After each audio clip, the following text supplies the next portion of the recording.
लोकसभा चुनाव में एनडीए को एक बार फिर से जीत मिल गई है।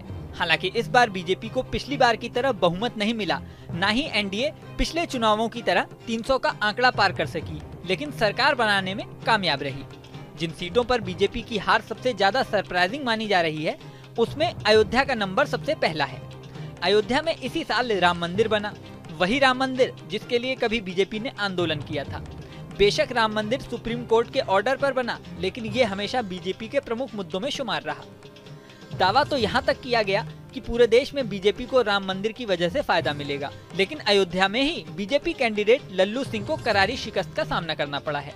अब अयोध्या में बीजेपी की हार पर कुछ साधु संत भी रोष में हैं। अयोध्या में बीजेपी की हार पर अयोध्या के एक साधु ने क्या कहा, सुनिए। देखिए, सर्वप्रथम तो लोक आस्था के इस महापर्व में पूरे देशवासियों ने अपनी सहभागिता निभाई। उसके लिए मैं संपूर्ण देशवासियों को माँ सीता का स्वरूप और प्रभु श्री राम का स्वरूप जान प्रणाम करता हूँ, नतमस्तक होकर प्रणाम करता हूँ। रही बात अयोध्या की, तो अयोध्या ने त्रेता काल से ही एक मंथरा को पाल के रखा है और भगवान श्री राम ने उस मंथरा को माँ बोलते थे। मंथरा ने अपनी सहभागिता निभाई थी और भगवान राम को 14 वर्ष का वनवास हो गया था और ये निरंतर चलता रहा। माँ भगवती सीता के साथ भी हुआ।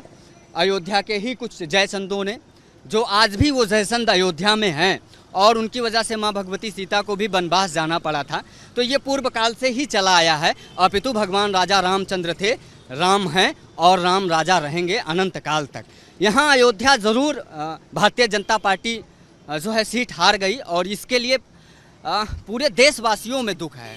न सिर्फ अयोध्या की जनता को, बल्कि अयोध्या के साथ पूरे भारतवर्ष में अयोध्या से कहीं ज़्यादा अयोध्या के अन्य लोकसभा सीटों, पूरे भारतवर्ष के अन्य लोकसभा सीटों के लोगों को बहुत तकलीफ है, बहुत कष्ट है और साधु के लिए तो राम से बढ़कर तो कुछ होता ही नहीं है। साधु संतों की भावनाओं से इतर बात करें तो कई जानकारों ने बीजेपी की अयोध्या या फिर कहें फैजाबाद लोकसभा क्षेत्र में बीजेपी की हार की कई वजहें बताई हैं। दावा किया जा रहा है कि बीजेपी का फोकस सिर्फ अयोध्या धाम पर था, अन्य क्षेत्रों पर नहीं। सोशल मीडिया से लेकर चुनाव प्रचार तक में अयोध्या धाम में हुए विकास कार्यों को बताया गया, लेकिन अयोध्या के ग्रामीण क्षेत्रों पर बहुत ज्यादा ध्यान नहीं दिया गया। ग्रामीण क्षेत्रों की तस्वीर बिल्कुल अलग रही। ग्रामीणों के आक्रोश के चलते ही बीजेपी के पक्ष में ज्यादा वोटिंग नहीं हुई। इसके अलावा रामपथ निर्माण के समय तोड़े गए घरों और दुकानों का मुआवजा नहीं मिलने का आरोप भी स्थानीय लोग लगाते रहे।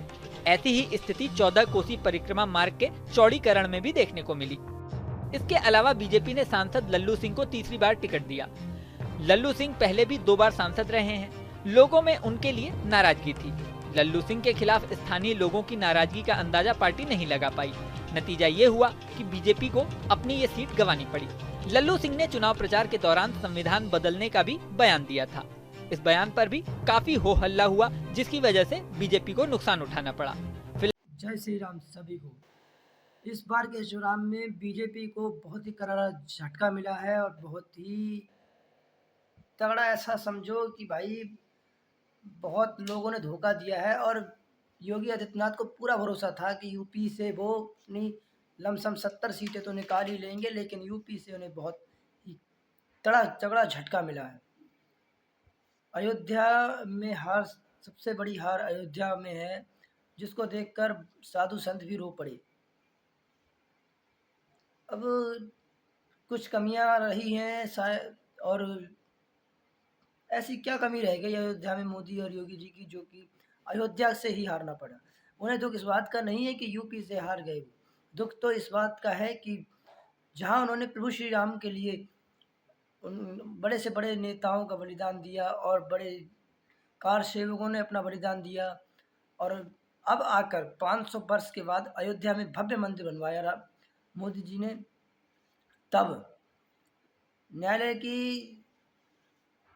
की भी इसमें बहुत भूमिका रही है। पूरी न्यायालय के ही की ऑर्डर से ही अयोध्या में राम मंदिर बनाया, लेकिन मोदी जी का भी इसमें बहुत बड़ा योगदान है और योगी जी का भी बहुत बड़ा योगदान है भाइयों। लेकिन अयोध्या से हारना, ये दोनों को, मोदी और योगी को, खल नहीं रहा। और बाबाओं, साधु संतों में बहुत बड़ा शोक का भाव है और बड़ा ही रो रहे हैं साधु संत, आपने देखा। बस मैं तो यही कहना चाहूँगा कि अब जो गलतियाँ हुई हैं बीजेपी से, उन्हें सुधारे और अगली बार में एक बहुत बड़ी पार्टी बनकर उभरे। जय श्री राम।